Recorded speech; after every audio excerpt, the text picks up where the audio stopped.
Assalamualaikum, saya Cikgu Irma. Saya ingin berkongsi amalan pengajaran dan pembelajaran di rumah atau PDPR bagi subjek pendidikan seni visual melalui Smart Arttech Learning System. Jom kita lihat.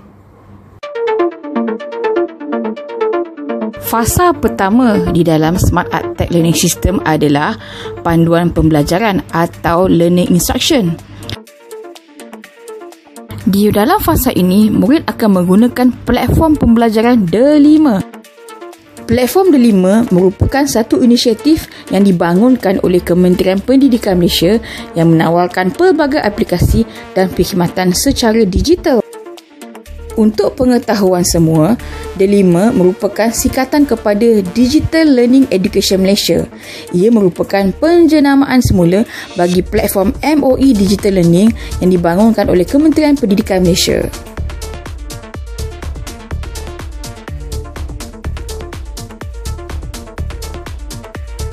Fasa kedua pula adalah penyelidikan dan sumber atau research and resources. Setelah murid mendapatkan arahan pembelajaran daripada fasa pertama, murid akan menggunakan sumber yang ada untuk membantu mereka menyelesaikan tugasan yang diberikan oleh guru. Murid akan menggunakan sumber seperti YouTube channel dan juga buku teks digital yang telah dibekalkan oleh Kementerian Pendidikan Malaysia di dalam platform D5. Murid juga akan membuat kajian dengan menggunakan Google Search Engine. Apabila murid melalui fasa pertama dan juga fasa kedua, ini secara tidak langsung murid telah menguasai domain kognitif. Ia dapat meningkatkan perkembangan dan pengetahuan dalam kemahiran berfikir.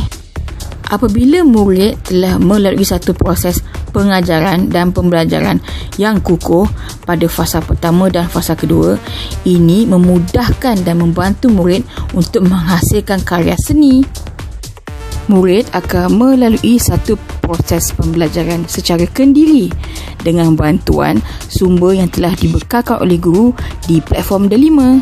Murid akan menguasai domain psikomotor iaitu kemahiran fizikal. Murid akan menguasai kemahiran mewarna, membancuh warna, menggunakan bros, menggunting, menampal dan sebagainya. Fasa ketiga pula adalah kelas seni visual yang diadakan secara maya atau Visual Art Virtual Classroom. Murid akan menghantar hasil karya seni menggunakan aplikasi Padlet.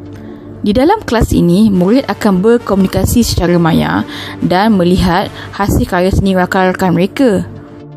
Guru pula akan membuat pentafsiran dengan memberikan grade markah kepada murid. Di dalam fasa ini, murid akan menguasai domain efektif.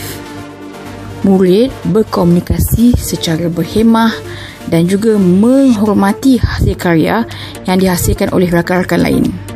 Murid juga akan melalui proses refleksi kendiri iaitu akan membuat penambahbaikan bagi tugasan hasil karya seni.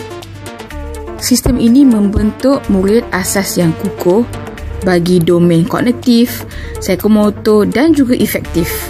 Ini secara tidak langsung melahirkan murid modal insan yang dapat menguasai kemahiran dan pengetahuan dalam menghadapi revolusi perindustrian IRA 4.0 walaupun secara PDPR.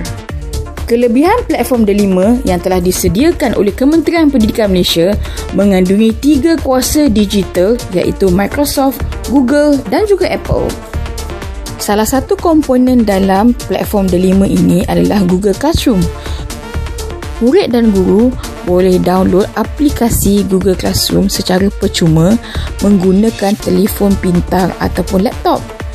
Mereka juga dibekalkan dengan ID yang telah disediakan oleh Kementerian Pelajaran Malaysia. Platform D5 merupakan one-stop learning resources kerana guru-guru boleh upload bahan dalam pelbagai format seperti video, PDF. Cikgu juga boleh menggunakan Google Meet untuk bersemuka dengan murid-murid secara maya. Cikgu juga boleh upload gambar, lembaran kerja dan juga kuis yang menggunakan Google Form sebagai latihan kepada murid. Kelebihan aplikasi Padlet bagi saya sebagai seorang guru pendidikan seni visual adalah saya dapat mempamerkan setiap hasil karya anak murid saya secara maya. Aplikasi ini amat mudah buat murid dan juga saya kerana setelah murid menghasilkan hasil karya seni mereka, mereka hanya perlu ambil gambar dan terus upload ke dalam aplikasi Padlet.